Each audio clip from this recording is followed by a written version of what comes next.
clapotis et bienvenue dans cette série qui vous permet de retenir le vocabulaire essentiel à chaque objet d'étude au programme, en l'occurrence le théâtre, la poésie, le roman et la littérature d'idées. Alors ces mots vous seront utiles pour commenter aussi bien à l'oral qu'à l'écrit les textes que l'on vous proposera aux deux épreuves. Vous montrerez alors à votre examinateur et à votre correcteur que vous maîtrisez le vocabulaire approprié à ces épreuves.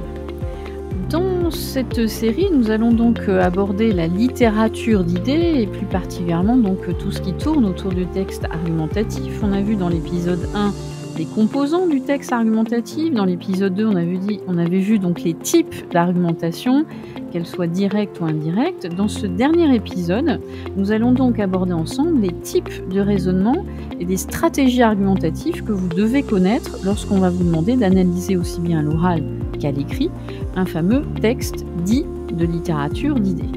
Alors on va commencer par les types de raisonnement. Une petite définition toute simple, les types de raisonnement, c'est les manières différentes que vous allez avoir pour argumenter et donc faire en sorte que votre lecteur soit convaincu, persuadé de ce que vous allez avancer.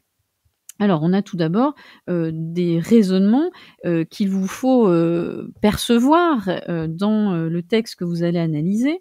Tout d'abord, le raisonnement déductif. Vous allez voir, c'est simple.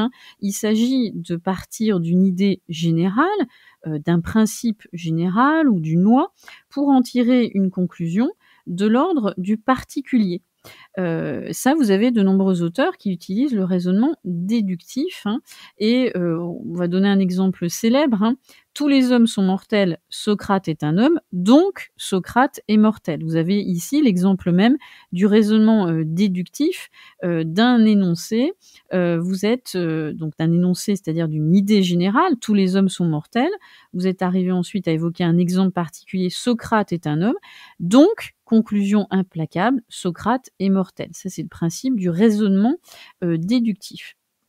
À l'inverse, si l'on peut dire comme ça, on a le raisonnement inductif, qui consiste à partir d'un fait particulier pour en tirer une idée générale, un principe, une loi qui va s'appliquer à tout le monde. Donc, on part du particulier pour aller vers le général. Le raisonnement par analogie, il s'agit ici de mettre une thèse, d'exposer une thèse, de la mettre en parallèle avec une autre thèse, avec une situation comparable, pour aboutir à une conclusion équivalente. Ça, c'est souvent dans la stratégie, par exemple, d'un auteur, pour faire en sorte que la thèse qu'il avance, en faisant le principe de l'analogie, soit totalement perçu par le lecteur, et en faisant une analogie, ça lui permet de rapprocher une thèse d'une autre et de se dire « Ah bah oui, effectivement, il a raison d'avancer cette idée-là puisqu'il me l'a comparée à une autre ». Donc ça, c'est souvent utilisé par les auteurs. Alors vous avez, ça ce sont les types de raisonnement que vous allez percevoir, encore une fois, en vous appuyant aussi sur l'organisation du texte, la structure syntaxique. Et pour faire passer ces types de raisonnement, l'auteur va utiliser des stratégies argumentatives. Et là, c'est là où vous avez 3 mots que vous devez connaître: conviction, persuasion, délibération. Et quand vous allez analyser un texte, aussi bien pour l'oral que pour l'écrit, dites-vous qu'il y a souvent une dominante, soit de conviction, de persuasion, pour les 2 premiers, on va le voir, mais que bien souvent, un auteur va utiliser la stratégie de conviction, à laquelle il va ajouter aussi des petites doses, si on peut dire comme ça, de conviction, de persuasion. Donc si c'est l'un, il va utiliser la conviction, mais il va mettre une petite dose de persuasion, et à l'inverse.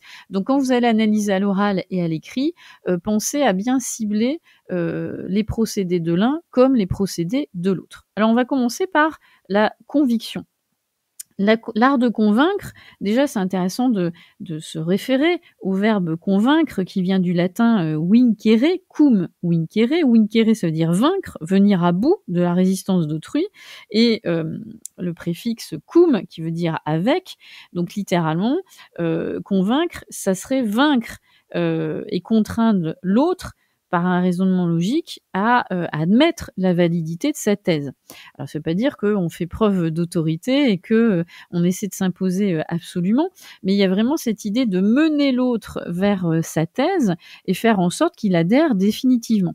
Mais retenez pas cette idée forcément de vaincre, hein, c'est-à-dire d'écraser, le lecteur ou l'adversaire.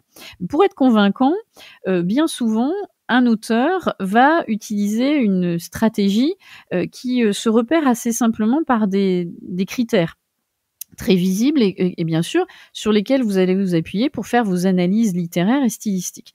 Première chose qui montre qu'un texte est, du domaine de la conviction, vous avez une structure, pardon, très claire du texte. Quand je dis structure, c'est-à-dire que vous pouvez très facilement repérer les fameuses parties, les mouvements du texte. Vous avez un enchaînement, logique entre les parties. Vous avez l'usage donc de connecteurs logiques, qui vont, se retrouver de façon, évidente. Vous avez, une exposition claire des arguments, dissociés, des exemples et justement, je vous renvoie à l'épisode 1 et 2, vous allez assez rapidement percevoir, des arguments d'autorité, d'expérience qui se dégagent très simplement, très rapidement et vous allez avoir donc, par le biais de cette organisation, la démonstration que vous avez une rigueur intellectuelle de la part de l'auteur et qui procède en quelque sorte par paliers pour, petit à petit vous mener vers, sa thèse et faire en sorte que voilà, vous adhérez définitivement à la fin à sa démonstration. Donc si on retient, hein, un texte qui repose sur une structure claire, rigoureuse, des parties facilement que l'on peut facilement délimiter, des connecteurs logiques qui font bien la transition entre les différentes parties. Souvent, bon, vous avez une argumentation directe avec, l'omniprésence du jeu, de l'auteur et donc les différents arguments qu'on a évoqués dans les épisodes précédents. Ça, c'est l'art de convaincre. L'art de persuader, alors si pareil on fait la même démarche que pour convaincre, persuader en latin, hein, ça veut dire conseiller, avec, vivacité et force.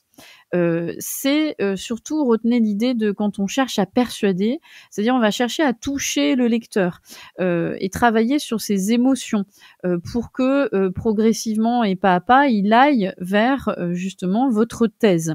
Donc c'est amener autrui à croire à la validité de votre thèse en s'appuyant sur ses sentiments.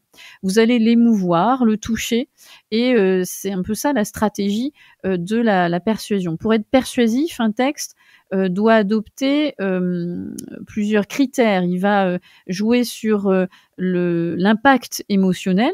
Donc vous allez, beaucoup, avoir recours, à l'expression des sentiments, une ponctuation expressive, des points d'interrogation, des questions rhétoriques, des phrases exclamatives.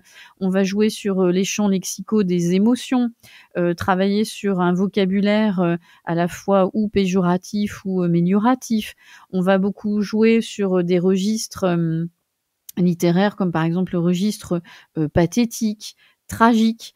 Le texte ne va pas être aussi rigoureux qu'un texte qui se veut, dans le domaine de la conviction, hein. On va pas voir justement forcément des parties qui se délimitent. Vous vous doutez donc il va pas y avoir forcément, de connecteurs logiques qui vont montrer la progression, pas à pas de la thèse.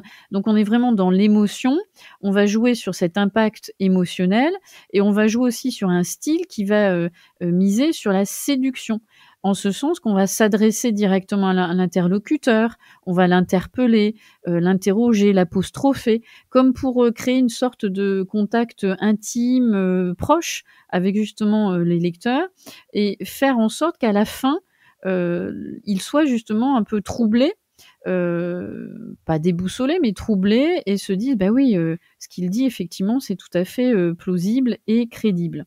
Donc ça, ce sont les 2 stratégies, conviction, persuasion et je rappelle, un auteur peut jouer sur les 2 au gré de son texte et n'hésitez pas dans un axe d'étude, là je parle à l'écrit, de montrer justement qu'il adopte 2 stratégies, qui vont faire en sorte qu'à la fin, le lecteur adhère à ce qu'il, expose comme idée. Le dernier point qu'on va aborder, c'est la délibération. Alors la délibération, c'est lorsque dans un texte, vous allez peser le pour et le contre pour, construire votre propre opinion sur une question qui a été relativement complexe. Et donc, la délibération consiste à voir quels ont été les arguments précédemment exposés par l'auteur pour se construire définitivement son opinion. Et donc souvent, vous avez des auteurs qui développent un texte argumentatif et à la fin vous invitent à délibérer, c'est-à-dire construire votre opinion. Ils ne vous imposent pas justement leur avis, pardon. Ils vous invitent à réfléchir par vous-même. Alors souvent le texte se termine à ce moment-là par une question ouverte. Et donc il a pour but de surtout pas de vous imposer la thèse précédemment développée, mais à vous construire un avis organisé, méthodique, logique et alors vous avez ça dans aussi bien l'argumentation directe qu'indirecte, hein. Dans l'argumentation directe, vous avez des auteurs. Alors on pense par exemple à Montaigne dans ses essais, hein, souvent il invite à délibérer, c'est-à-dire se faire son propre avis. Il ne vous dit pas du tout qu'il faut penser forcément comme lui, mais il vous invite à réfléchir. Donc il y a vraiment cette idée de dynamique de réflexion personnelle. Dans l'argumentation indirecte, hein, vous pouvez avoir effectivement cette délibération qui apparaît à la fin d'un récit, d'une fiction. C'est un peu le principe de la fin ouverte. Vous allez vous faire votre opinion propre sur ce qui a été relaté, raconté. Parfois, La Fontaine, dans ses fables, invite à la délibération, hein, ne met pas en place forcément une morale à suivre, mais vous invite à réfléchir sur la thématique qu'il vous a proposée. Donc voilà, dans cet épisode, on a vu et les différents types de raisonnement et les différentes stratégies argumentatives. Pensez à vous servir des 3 épisodes justement pour lister de votre côté ce dont vous aurez besoin aussi bien à l'oral qu'à l'écrit. Je vous invite aussi à voir écouter les autres claps lexiques concernant les autres objets d'études et puis bien sûr à parcourir les autres séries de clapotis. Je vous dis donc à très vite et bonne écoute.